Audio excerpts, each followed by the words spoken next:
Hey everyone, welcome to a Sunday afternoon edition of Keith's Beer Reviews. I'm taking a break from the NCAA tournament. Just finished watching the first game.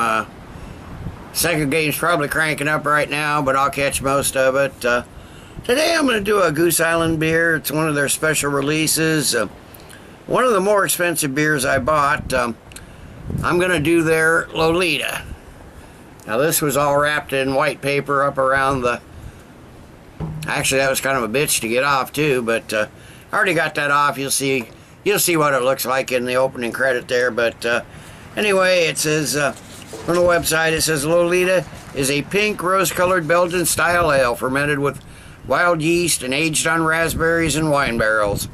Aromas of fresh raspberries, bright jammy fruit flavors, and crisp, refreshing body make Lolita ideal for beer drinkers fond of Belgian Framboise.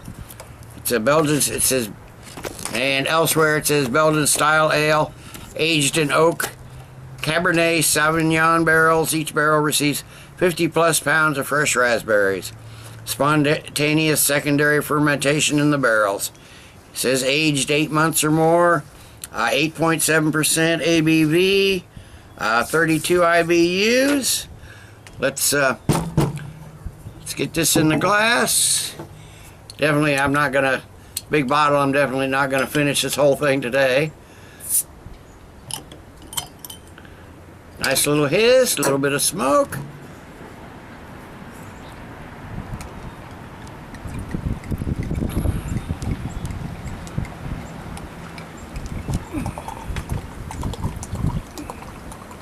Boy, the wind's blowing from behind me, and I can still smell this. Talk about a fruity beer. Wow. Yeah, they're yeah, that's a it almost looks like a wine in the, almost looks like a glass of wine. No head to speak of.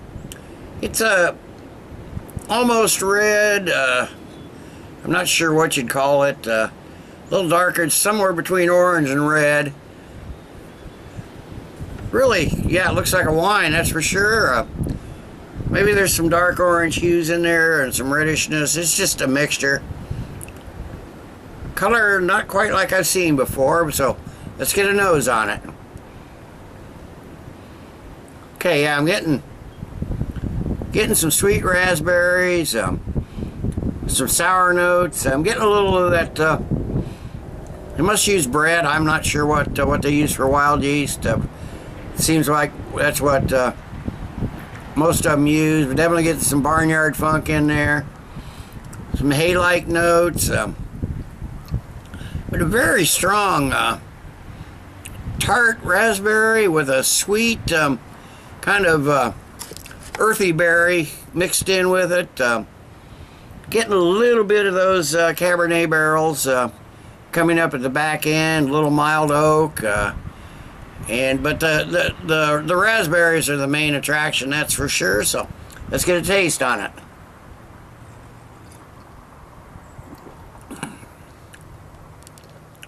Oh wow, yeah, that's got some nice sourness to it.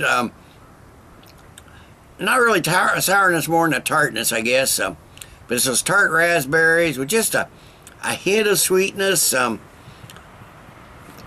Some wine notes and some oaky notes come out towards the finish, along with a little bit of that funk. But the tart raspberries are right up front, and a mild, almost sour puckering there in the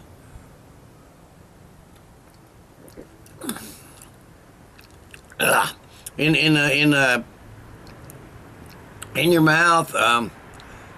But the barrel aging, you can tell it was barrel aged, and it mixed nice. That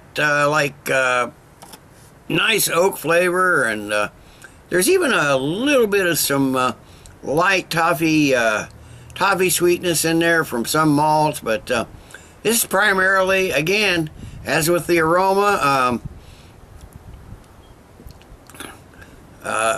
just it's definitely definitely fruit forward and raspberry forward, and there's almost a little bit of that Cabernet flavor, almost like a